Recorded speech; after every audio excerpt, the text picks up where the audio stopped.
Mucho cuidado con partir de un análisis en el que digas peor no podemos estar. Ojo, porque esa es la mayor falacia. Esa es la primera trampa del populismo es: denme a mí poder para hacer locuras porque peor no pueden estar. Mentira, puedes estar mucho peor.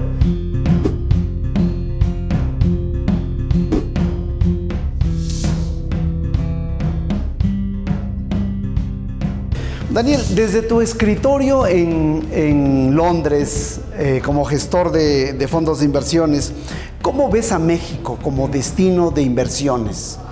México siempre, que incluso en algunos momentos muy complicados, siempre se percibe como una economía en la que hay unas enormes oportunidades.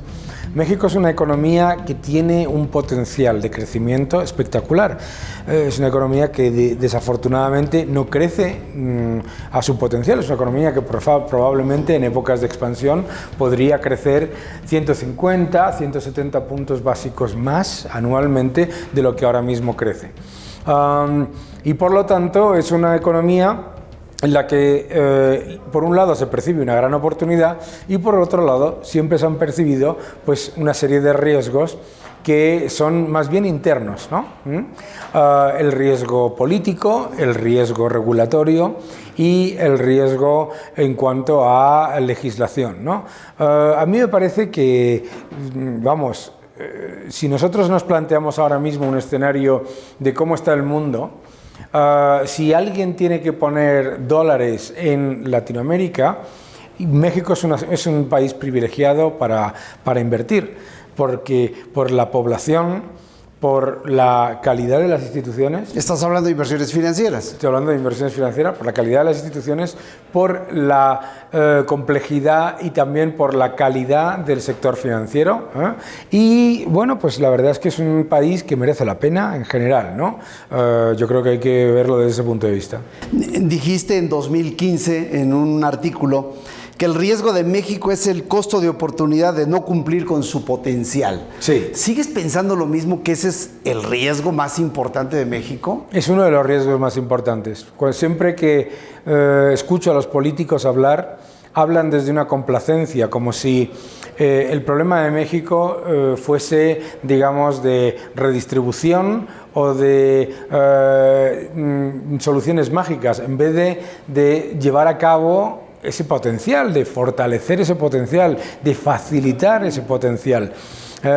Es una pena que todos los años, en los últimos años, mientras las economías del mundo se recuperaban, pues teníamos que revisar a la baja las estimaciones de crecimiento de México. Y es una pena que cuando nos presentamos ante unas elecciones como vienen ahora, pues lo que escuchamos, en vez de decir vamos a recuperar nuestro potencial, en muchos casos es vamos a ponerle todavía más freno a nuestro potencial, ¿no? Ahora, este es un asunto muy, muy interesante porque tiene que ver con las instituciones políticas y las instituciones económicas. Instituciones económicas en México. Pareciera ser que las instituciones políticas que están capturadas por pequeñas élites en México, a su vez se sirven de las instituciones económicas, que a su vez capturan, digamos, al resto de la economía. ¿Qué piensas acerca de esto? Porque pareciera ser que por allí se merecería una explicación amplia acerca de por qué México no crece más allá de lo que todo el mundo espera que crezca. Yo no lo haría tan simple, Yo creo que hay en todos los estratos de la sociedad civil, y no es solamente las élites, sino también, por ejemplo, en los sindicatos, hay una enorme complacencia. Cuando uno habla con los sindicatos de profesores, con los sindicatos del sindicato de Pemex, cuando uno habla con partes de la sociedad civil, incluso con, por ejemplo, asociaciones de empresarios, hay un nivel de complacencia muy importante. Muchas veces tendemos a echarle la culpa de los problemas de los países a esas élites extractivas y nos olvidamos de que si se dan, y es cuestionable, si se dan, en muchas ocasiones viene por un confort en todo lo que es la sociedad civil, que lo acepta, ¿no? Y no solamente lo acepta, sino que además, ojo, también en muchos casos se lucra de ello. Yo creo que las instituciones financieras en México son muy avanzadas, y yo creo que desde el punto de vista de corrupción y de cuestiones digamos, de riesgo político, a México le pasa algo muy parecido a lo que le pasa a España. Se utiliza mucho la corrupción como táctica política, es decir, como para utilizarlo como arma arrojadiza entre facciones distintas, pero no como algo que digas, oye, vamos entre todos a solucionar este problema, que ¿cómo se soluciona? Se soluciona con un poder judicial independiente, con poder y con capacidad de acción. No se soluciona dándole más poder a otro político o utilizándolo, yo lo llamo Barcelona-Madrid, ¿no? En España sabes que Barcelona y el Madrid son rivales, ¿no? Se utiliza la corrupción de manera como si la de tu rival es muy mala y la del tuyo la justificas diciendo que es por el pueblo o por casualidades de la vida. Yo creo que a ver, si nosotros miramos México como país en cuanto a riesgo político, el riesgo político está más en cuestiones como la discrecionalidad en la legislación y más que en cuestiones que por supuesto hay que atacar y atajar, como fueran las de la corrupción, ¿no? Ahora, esta complacencia que mencionas, ¿te estás refiriendo a este rentismo que existe en la economía, digamos, extracción de beneficios individuales? Sí. De parte de las grandes mayorías, digamos, que esto es algo que en México pues estamos una y otra vez discutiendo y parece ser que nunca encontramos las respuestas a ello. Sí, es el rentismo, la extracción de rentas basadas en la renta, buscando una renta de posición. Como yo estoy aquí, tengo que recibir una remuneración, ¿de acuerdo? El famoso ¿qué hay de lo mío? Viniendo de España lo hemos vivido también y lo vivimos con cierta regularidad. Ese rentismo es muy peligroso porque hace que la capacidad de innovación, la competitividad, la competencia, el desarrollo económico sea más lento, porque hay demasiada gente en todos los estratos de la vida de la sociedad civil, de los agentes económicos, que digamos que están cómodos con lo que hay. Y claro, se pierde mucho y entonces se habla de redistribuir, cuando el problema no es de redistribución, el problema es de creación de riqueza, ¿verdad?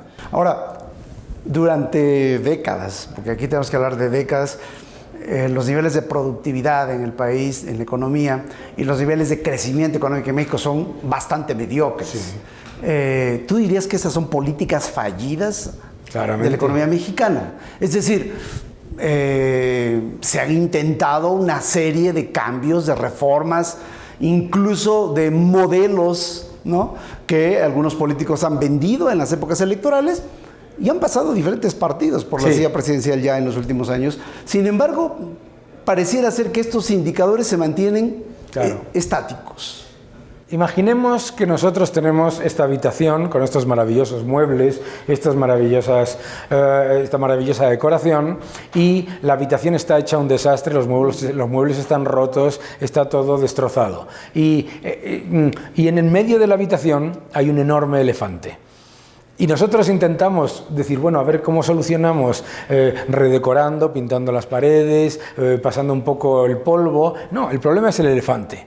El elefante de la economía mexicana es ese sector estatal extremadamente anquilosado, dinosaurico, muy poco innovador. No solamente muy poco innovador, sino que además, cuando los países centran toda su actividad en mantener el statu quo de unos sectores de baja productividad y de baja innovación, una de las maneras de proteger a esos sectores es evitando la innovación de los competidores. Es decir, no solamente se busca proteger al ineficiente, sino que además se intenta desproteger o imposibilitar el crecimiento del eficiente. Y esa ha sido una política que en mayor y menor medida, con distintas reformas, algunas de ellas de mucho éxito y otras menos, pero siempre ha habido, digamos, un objetivo fundamental, que era sostener a toda costa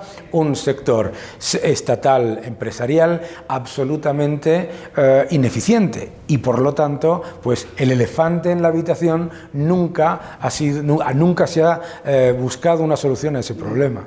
Un elefante que es el gobierno, digamos el Estado, para decirlo más ampliamente, pero que también junto al Estado pues están una cantidad, digamos, de ganadores del sector privado, que son empresas que tampoco están dispuestas a competir y que obtienen una buena renta, claro, a partir de esta asociación con el gobierno.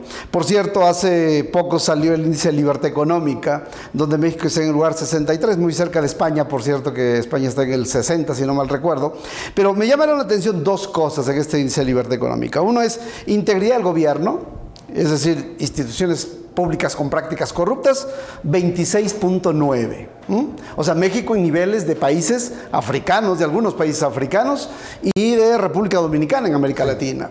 Y la otra, que me llama mucho la atención, sistema judicial ineficaz, 39 puntos. Sí. Digamos, dos áreas clave para la inversión, dos áreas clave para el crecimiento económico.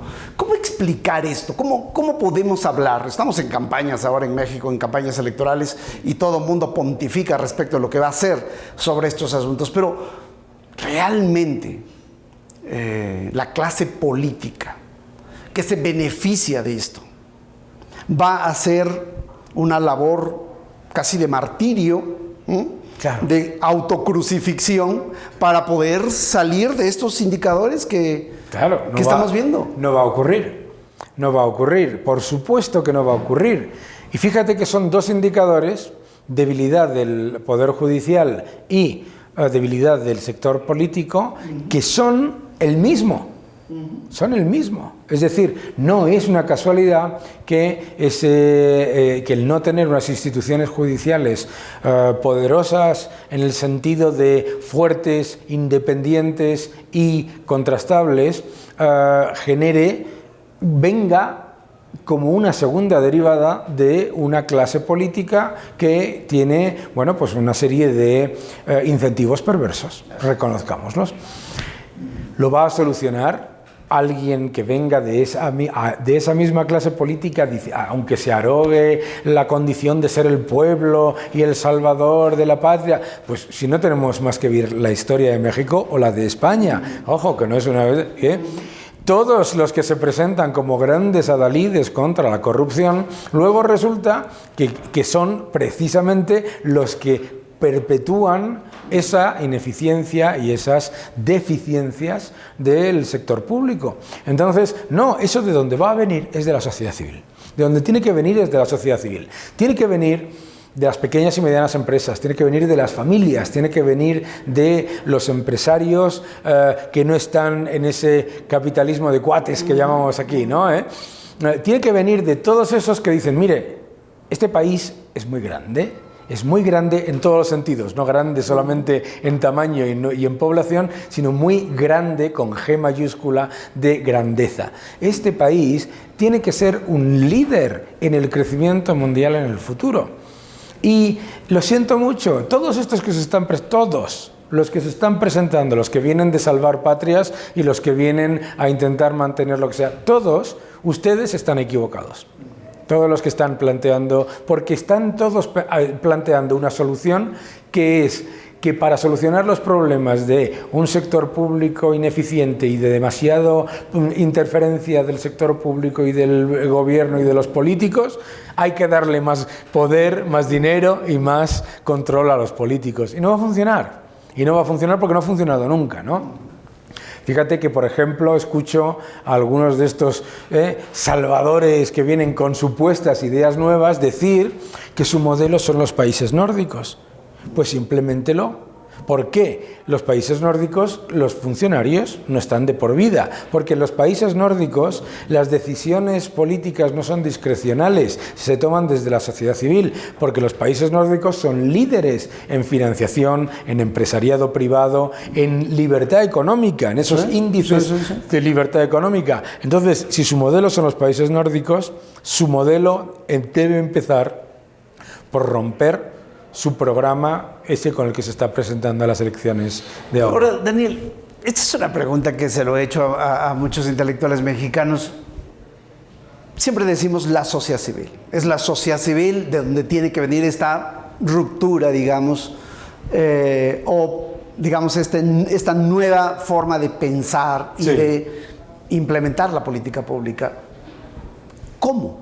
En México lo estamos discutiendo desde hace muchos años, pero ¿cómo es la manera de que la sociedad civil participe? Porque estamos con una sociedad civil poco participativa. Claro. En México. Claro, tenemos una sociedad civil que, de hecho, lo que busca es extraerse del Estado al máximo. Ayer estuve en una charla con un diputado que explicaba que México es un país donde menos del 12% de la población lleva actas notariales de su propiedad. Esto es impresionante. Eso lo que básicamente busca es estar lo más lejos posible de un sistema político del que no quiere saber nada. Entonces, en vez de pensarlo de esa manera, lo que tenemos que pensar es, ojo, vamos a tener asociaciones de consumidores, asociaciones de empresarios, asociaciones de profesionales independientes, asociaciones de jueces, pero todas esas asociaciones sin recibir un solo peso de subvenciones del Estado, completa y absolutamente independientes. Y entonces nuestro poder como votantes, como ciudadanos a los que el poder político debe servir, porque eso es lo que es, entonces es como sale adelante, ¿no? Fíjate que los países nórdicos, las sociedades más avanzadas que consideramos como modelos, todas han generado un crecimiento de la sociedad civil desde esa forma de protestar, que es exigir tus verdaderos derechos. Aquí se habla de derechos normalmente desde un punto de vista rentista. Derecho que el Estado me dé unos pesos. No, derechos desde el punto de vista de libertad y de capacidad de organización. Y yo creo que eso se consigue, y yo creo que además tenemos que ver, por ejemplo, fíjate, el Reino Unido en el año 75, Henry Kissinger decía que estaba condenado a pedir, mendigar o robar. O sea, las cosas cambian, ¿no? De acuerdo. Hoy estamos hablando mucho de populismos. Y recuerdo a Enrique Krause, ya hace algunos años, unos 6 años, él decía que el populismo es una deformación de la democracia, y donde el populista se le vincula a la gente por encima, en contra o al margen de las instituciones o de la ley. En este sentido, diría, y me causa cierta hilaridad, porque en este sentido diríamos que en México solo hemos tenido gobiernos populistas. ¿Cómo entender, Daniel, el término populista en una sociedad como la mexicana, donde la desigualdad y la pobreza prácticamente se han perpetuado en las últimas décadas y donde la corrupción en el sector público es paisaje? Claro. Fundamentalmente desde esa idea de identificar gobernante con pueblo. Utilizar constantemente la retórica de nosotros contra alguien. Hay siempre un enemigo, ¿no? Somos nosotros, yo soy el pueblo y vosotros estáis contra mí. Y por lo tanto, como gobernante o como político populista, como yo soy el pueblo y yo solamente tengo el bienestar del pueblo en mi mente, si me equivoco, la culpa no es mía. La culpa siempre será del enemigo exterior, de un enemigo exterior que constantemente utilizaré. Estados Unidos, los poderes económicos, el Banco Mundial, el Fondo Monetario Internacional, cualquier cosa. Siempre es la manera más fácil de esconder los fracasos de las políticas intervencionistas, que es decir, no, yo lo hice por buena voluntad, porque yo tenía en mente el bienestar del pueblo y por lo tanto no es culpa mía. No es culpa mía que yo haya dicho que 2 más 2 suman 22. De acuerdo. Pusiste un tuit, por cierto, hace muy poco, hace unos cuantos días, donde dices: México corre el riesgo de seguir a Argentina, Turquía y Brasil en la parada en seco. Y esto de parada en seco me hizo que me erizara la piel, ¿no? Eso de parada en seco. Digo, no estamos creciendo a un ritmo como deberíamos, pero parada en seco quiere decir que las inversiones no van a llegar a México. Y luego agregas en este tuit: a los riesgos de la economía hay que añadir el riesgo político ante la posibilidad de un candidato a presidente filocastrista, dices. Efectivamente. ¿Crees que la llegada de López Obrador, hablando concretamente de un candidato que hoy tiene más del 50% de las preferencias de voto en prácticamente todas las encuestas, la llegada de López Obrador parará en seco la economía mexicana? La llegada de López Obrador es una señal de alarma muy grande. La primera señal de alarma es que ante la evidencia del fracaso constante de las políticas estatistas, se prefiere algo mucho más estatista como solución. ¿Por qué puede parar en seco la economía mexicana? Porque ya lo hemos vivido. Ya lo hemos vivido. Desafortunadamente, la idea mágica de la autarquía ya la sufrimos en México. La idea desastrosa de la utilización de la política monetaria para intentar cubrir riesgos y problemas estructurales, la utilización constante de la idea de que haciendo pobres a los ricos vas a hacer ricos a los pobres, que es mentira y que nunca ha ocurrido. Pues claro que lo puede hacer. Fundamentalmente, ¿por qué? Porque se introduce esa discrecionalidad que hablábamos antes. Es decir, no es lo mismo que tú tengas un político populista en un país con unas instituciones independientes donde ese político puede decir lo que le dé la gana, pero luego no lo puede hacer. Lo hemos vivido con políticos populistas en Estados Unidos, lo hemos vivido con políticos populistas incluso en Grecia, ¿no? A tenerlo en un país en el que la debilidad del sector judicial y la debilidad del sector público sea tan grande que esa persona o esas personas tengan una capacidad mucho mayor de destruir desde la buena voluntad, pero me da igual. A mí el hecho de que una persona vaya en dirección contraria por la autopista con buena voluntad no evita que haya accidentes y probablemente mortales. Entonces, pues me preocupa mucho. Me preocupa mucho porque la mayoría de la gente con la que he hablado estos días me está diciendo exactamente lo mismo que se decía en 1999 con Chávez en Venezuela, o lo mismo que se decía con Correa en Ecuador. No, hombre, no se va a atrever a hacer lo que dice que va a hacer. Eso es peligroso, ¿no? Porque si yo digo que voy a hacer esto, esto y esto, y la gente me vota diciendo, bueno, pero no lo va a hacer, soy capaz de hacerlo, sobre todo cuando no tengo digamos, esos checks and balances, esas instituciones independientes que me paran, ¿no? Ahora, vamos a tener los mexicanos una boleta electoral con 4 opciones. Una prácticamente no cuenta y hay otras 3. Sí. El gobierno actual, sí, con su candidato, el candidato Ricardo Anaya, del Partido Acción Nacional, unido increíblemente con la izquierda, claro, ¿no? Y luego López Obrador. Es decir, el ciudadano mexicano se enfrenta a esas alternativas dentro de algunos días más en la boleta electoral. Y junto a esto tiene un sentimiento de desesperación, un sentimiento de estar apabullado por temas como los que hemos platicado de la corrupción, de la violencia, etcétera, etcétera, en un país que se ha venido degradando socialmente, sí, sin ninguna duda. ¿Qué hacer? Yo sé que eres un economista que está mirando desde Londres dónde invertir, pero ¿qué hacer para un ciudadano mexicano ante estas alternativas? Porque son las alternativas que hay en México.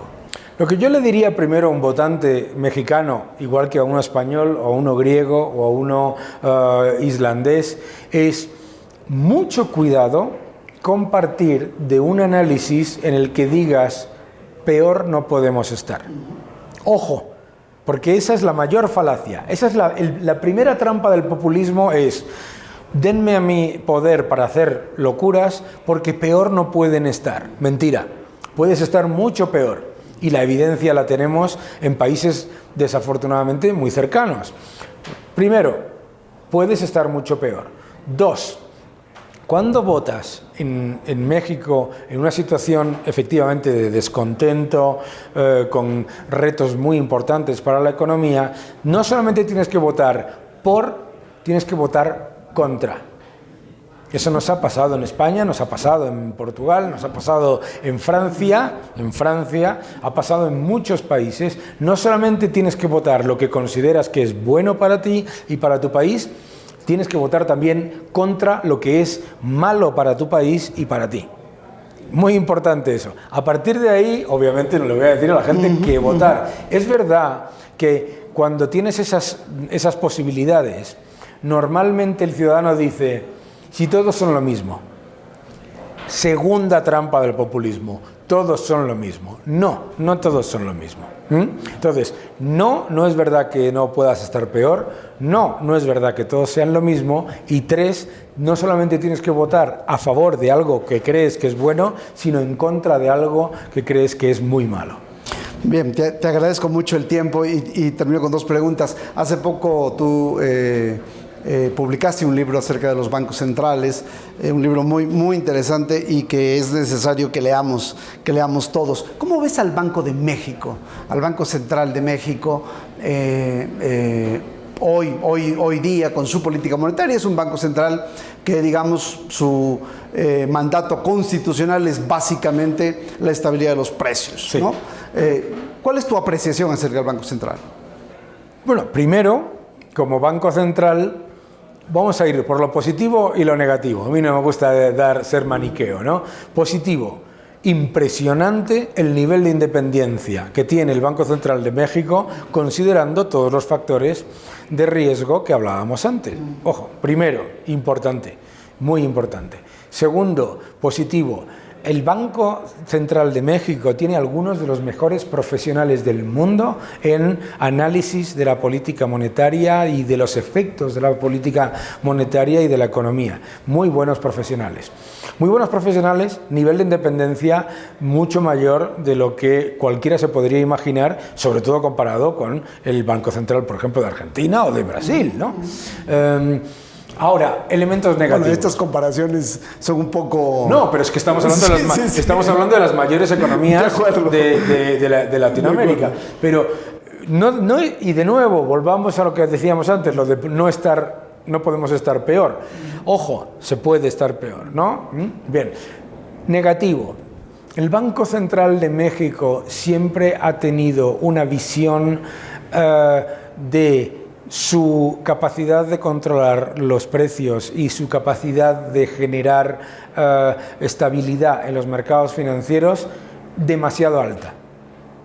A ver, lo primero que tendría que entender cualquier gobernador del Banco Central de México es: alrededor del 65% de mi economía está dolarizada. Por lo tanto, el aumento de la masa monetaria y el movimiento de las tasas es completamente infructuoso con respecto al objetivo de controlar los precios y, sin embargo, absolutamente devastador en el poder adquisitivo de los ciudadanos y en la capacidad, digamos, de invertir, etc. Por lo tanto, lo primero que tendrías que ser es consciente de que es una economía mucho más dolarizada de lo que te gustaría creer. Y cuando... Sí, perdón, ¿seguirá la Fed entonces? Pues ser más cercano a la Fed, porque entre otras cosas el riesgo de la parada en seco se genera cuando, a pesar de que la Reserva Federal, todos los días, a todas horas, todos los miembros de la Reserva Federal te están diciendo que la política expansiva se acaba, señores, que se acaba. Hoy el gobernador del Banco Central de la India se ha quejado de que los problemas de la India vienen de una política de la Reserva Federal que no estaba esperada. ¿Cómo que no estaba esperada? ¿Quién no ha oído? Yo creo que mi madre, que no se dedica a la economía, ha oído 17 veces que las tasas van a subir y que no se va a aumentar la masa monetaria. Por lo tanto, como economía muy dolarizada y a la vez una economía con unas dificultades, digamos, unos retos importantes, tú no puedes tener la política monetaria contraria. Tú no puedes llevar a cabo políticas expansivas y de enorme impacto sobre el poder adquisitivo del peso cuando está pasando lo contrario. Tienes que ser más consciente de que ese flujo de dólares que te ha llegado durante la época de los quantitative easings 1, 2 y 3 se ha acabado, nada más, ¿no? Digamos, para decirlo para la mayor parte de la gente, el Banco Central ha exagerado en su incremento de tasas de interés en los últimos, totalmente, en los últimos meses y años. Mira, a ver, cuando tú eres la moneda de reserva del mundo, subir o bajar las tasas de interés puedes más o menos controlar o tener una idea de qué impacto tiene sobre la economía, porque tú estás constantemente analizando el impacto en el mercado secundario. Cuando tú no eres la moneda de reserva del mundo y te dedicas a subir y bajar las tasas de interés de una manera agresiva, ¿qué es lo que ocurre? Si subes las tasas de interés, no estás preservando las reservas. De hecho, estás dando miedo. Cuando a mí, Argentina, me dice subimos las tasas de interés al 40%, me apetece dejar mis depósitos en un banco argentino o me apetece irme. Eso lo entiende cualquier ciudadano aquí, ¿no? Ojo, ¿no? Entonces, lo que estas personas muy preparadas deben entender es el efecto de lo que tú estás generando. Es decir, si tú dices, voy a subir las tasas de interés porque me estoy quedando sin reservas, tú no haces que la gente diga, venga, voy a poner mi dinero en el banco, haces que la gente diga, venga, voy a sacar mi dinero en el banco, ¿no? Porque aunque tú no digas que me estoy quedando sin reservas, por supuesto, no lo dicen, los ciudadanos lo entienden, lo perciben. ¿Cómo lo perciben? En la devaluación. Claro. Que en México hemos tenido una devaluación muy importante en los últimos 3-4 años. Claro. Y por último, Daniel, una de las críticas que se le ha hecho a México recurrentemente es que siempre ha apostado a un solo factor. Digamos, a finales de los años 70, comienzos de los 80, apostó por el petróleo. Sí. Y todo fue hacia el petróleo. Y digamos, en los últimos 25 años hemos apostado al Telecen, sí, o al Telecán. Sí. Y todo se apostó al Telecán. Y no se hizo nada, ni a partir del petróleo, ni a partir del Telecán, con el resto de la economía. Claro. Y hoy estamos en una fase de renegociación del Telecán, sujetos a los vaivenes de un presidente, ¿no? Sí. Como Trump. Le iba a decir de otra manera, pero presidente como Trump, que es muy caprichoso, ¿no? Y México parece ser que está bailando al son que le toca Trump.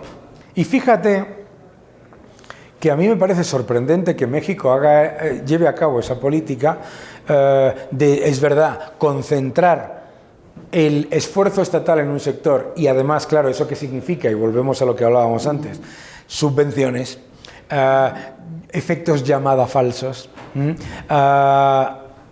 el sector del acero, con todo mi cariño. ¿Qué hace México con semejante sector del acero?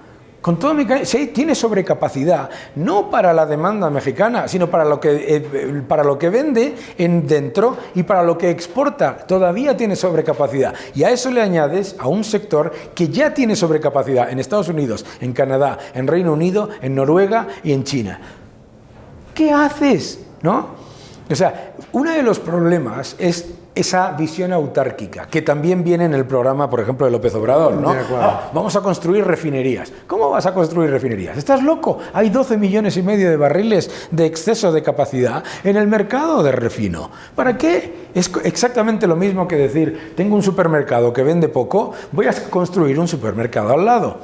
Entonces, primer problema, ese efecto llamada equivocado de una manera totalmente. Segundo problema. El segundo problema es ignorar toda la baraja de enormes oportunidades que tiene México. Mira, México es uno de los países que más tratados bilaterales tiene con el mundo. O sea, increíble. Y sin embargo, si tú miras las exportaciones de las empresas mexicanas en general no exportan prácticamente nada, la inmensa mayoría, y las que exportan muy poco. Luego hay 1, 2, 3, 4 grupos que exportan mucho, pero la cantidad es muy pequeña en la inmensa mayoría de las empresas. Y tienes todo un mundo, ¿no? Luego, por ejemplo... Perdón. Pero esto es producto de este rentismo interno. ¡Claro! En donde, ¿para qué voy a estar corriendo riesgos afuera? ¿Para qué? Cuando aquí tengo tasas de ganancias elevadísimas. El para qué y qué hay de lo mío. De acuerdo. ¿Qué nos pasa en España? Ojo, parece que estoy aquí un economista español dando ejemplo. ¿Qué nos pasa en España? Que miras regiones completas que dicen, bueno, ¿para qué? Y ya vendrá alguien y me rescatará. Enorme cantidad de tratados bilaterales. Vuelvo otra vez, que no lo entiendo por qué no se valora, un sector financiero con un nivel de profesionalidad y de capacidad espectacular. Y adicionalmente lo que tienes es una enorme competitividad en sectores de alto valor añadido. Lo que pasa es que son empresas muy pequeñas. Entonces, si tú tomas ese sector financiero que dedica la inmensa mayoría de su poder de prestar, ¿no?, a sectores de baja productividad y estatales, y dices, vamos a hacer un programa potente de crowdfunding, de inversión en que crezcan nuestras pymes, nuestras pequeñas empresas, en ayudar a la exportación. A mí me sorprende la bajísima eficiencia de las ayudas a la exportación. No me refiero a subvenciones, me refiero a todo lo que tiene que ver, por ejemplo, con el aseguramiento de crédito, con tantas otras cosas. A mí lo que me exaspera cuando voy a mi país, a España, y cuando vengo a México o a tantos otros, es ver el potencial y que veas que la gente dice, ¡ay! Y eso nos ha venido, en el caso de México, porque claro, tenías el mayor mercado del mundo al lado, entonces no te tenías que preocupar. Pero resulta que llevamos con políticas proteccionistas mucho tiempo. Los primeros aranceles, como tú sabes, al aluminio y al acero, los puso George W. Bush en el año 2001-2002. Los tuvo que retirar en el 2003, pero ponerlos los puso. Entre el 2008 y el 2016, Obama introdujo más medidas, más medidas proteccionistas que ninguna otra país de la OCDE. Entonces, vamos a ver esas ventajas y vamos a aprovecharlas, ¿no? Y yo creo que es ahí donde, digamos, hay un gran potencial. Bueno, tenemos quizá una economía o una toma de decisiones económicas subsumida a intereses políticos que no acabamos de resolver. Probablemente, entre otras cosas. Probablemente, igual que en España, el día que dejemos, o en Italia, el día que dejemos de pensar en que las soluciones económicas van a venir de pedirle favores a un político o a otro, entonces empezaremos a salir del problema. Que es, en realidad, si lo piensas, como salimos en España del problema. En España salimos del problema cuando ya no había ninguna posibilidad de acudir al político, porque se llevó por delante la economía en el año 2011, ¿no? Bueno, pues vamos a ver, ¿no? Esperemos que haya un despertar en ese sentido de México. Yo estoy convencido, sobre todo estoy convencido, mira, porque ayer fue muy revelador. Ayer di una charla en la universidad y estaba viendo a los chavales y decía, si a esta gente se va a comer el mundo. Ahora, estos señores políticos que nos están viendo deberían pensar, ¿se van a comer el mundo aquí, en mi país, y traer valor añadido aquí? ¿O se van a ir como los de otros países, o se van a ir a crear valor para otros países? Esa es una buena pregunta. Pues muchas gracias, Daniel. Muchísimas Un placer gracias. Que estés con nosotros. Un abrazo muy fuerte, muchas gracias. Gracias.